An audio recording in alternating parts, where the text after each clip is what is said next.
Now is General Michael Flynn, of course, an early and strong backer of Donald Trump. General, very good to see you. Nice Thank you very much. Thanks for having me. What is your sense of tonight?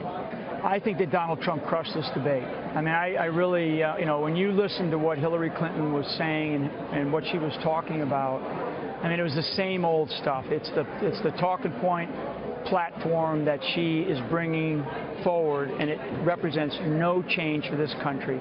And what Donald Trump raised tonight was a whole range of issues, and the number one issue that I kind of jumped on, I believe, is the idea of economic prosperity for this country. I mean, we are at risk, Neil, and you know this better than anybody. Our economy is at risk. I mean, with a $20 trillion debt. And one of the things that I thought was really great that he raised was the idea of uplifting those in the inner city to create the creation of jobs.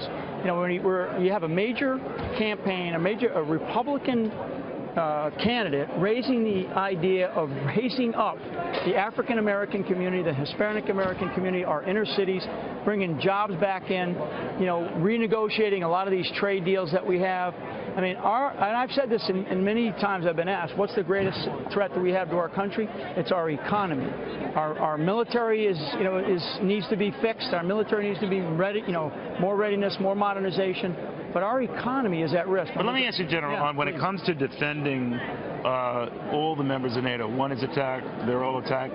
He seemed to be saying, Donald Trump, or maybe you know his position better than I, that if they're in arrears or they're not footing the bill, that maybe a President Trump wouldn't do that. One of the things he talked about was, and he's mentioned this before, NATO has to come to grips with a new set of threats that we face. He raised this a long time ago.